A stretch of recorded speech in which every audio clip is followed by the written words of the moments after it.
Good evening and welcome to Your Call. In a week where everyone was saddened by a departure of thousands of people of the Northeast from different cities around India, joining me tonight is one of the few politicians from the Northeast in the centre, India's youngest Minister of State, Agatha Sangma. Agatha, thanks so much for joining me tonight. Thank you, Sonia.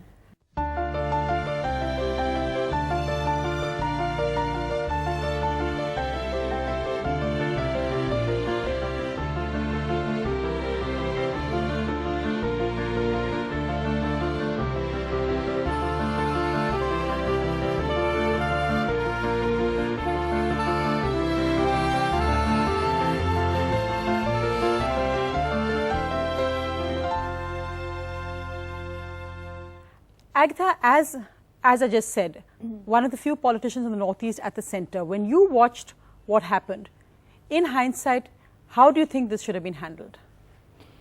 To be honest, it was very, very disappointing to see something of this sort, and the mass, exodus, in fact, was something that we've never seen before. And I think that it's something which is very difficult to say how should it have been handled, because it eventually happened and people take precautions. In today's world, when something happens, we take precautions. So if an SMS comes that is threatening, people tend to take precautions and they flee. So in a way, I do understand the sentiment that was behind a lot of this sort of movement that took place. But I think that it is very important for us to build confidence of the people and to set examples where we can say that yes, we have an effective government, we have an effective administration, and you will be protected. If we set that sort of an example, I really don't think that an SMS could scare people off to that extent. One sad aspect was that even if this was seen as a fallout of what happened in Assam, that again the threats were being given randomly to all people from the Northeast, and I know that this is of course an issue which saddens everybody, that you say, oh, everybody from the Northeast, even though we know that there's so many different tribes, different states, everyone from the Northeast is blamed for an incident in a part of Assam. It is very unfortunate, and it is something that is very difficult to contain. This is something that is, in a way, it was to someone like me, it felt very inevitable that this situation would not have been contained within Assam itself, and it would have repercussions in the rest of the country. In fact, this is something that we had been saying from the past, that this is a situation that needs to be looked at more closely. And I would want to say that we mustn't look at it as an issue which is just a communal issue. It is also an issue of administration, and we must strengthen the immigration rules, and the implementation of it must be looked at, especially in the borders of the Northeast.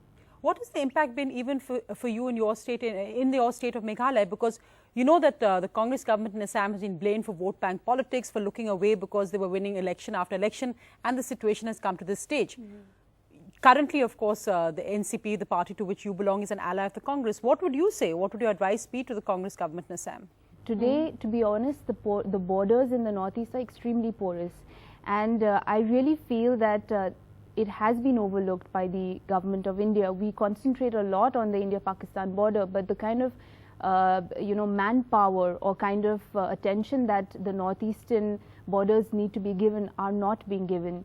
To be honest, my constituency borders with Bangladesh, and we feel that a lot of so-called environmental refugees is something that we see in every monsoon season. Whenever the rains pour, a lot of the Bangladeshi laborers, tend to come and work in my constituency, and eventually it's a situation where you cannot, you cannot close your eyes to a situation like that, and therefore I think that when you can see that something is arising and it needs to be looked at, one mustn't turn their heads and say that there is no problem. You must identify that yes, there is a problem, accept it, and then work on it.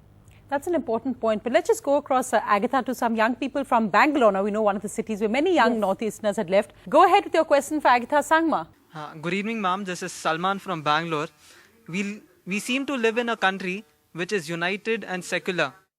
But when situations like this arise, the indifference clearly shows up. And we seem to do nothing for it. How do we end this indifference?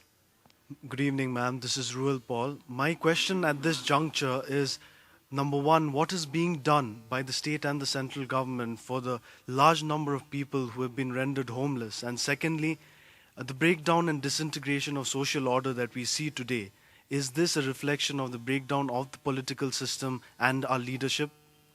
Do you think, one, individually you could have done more, perhaps gone to these areas, perhaps even in Assam gone as a politician from the Northeast and as the central government representative?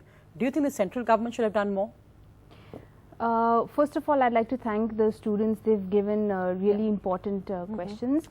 And secondly, yes, your question, I mean, I think this is definitely a situation where we could have done more, but it is a lesson that one has learned. It was, I think, something that we were completely not prepared for at that point, and no one expected that in a span of 3 days, so many students or people from the Northeast would be fleeing, leaving their jobs, you know, leaving their lives, and heading back to a place where you know, it's difficult for them to find employment even if it's home. So it was a tough decision that people made in a matter of a day or two, and you know, it would determine their entire life. So I understand that it was a very, very tough time for all the people who fled at that point, and my heart really does go out for that.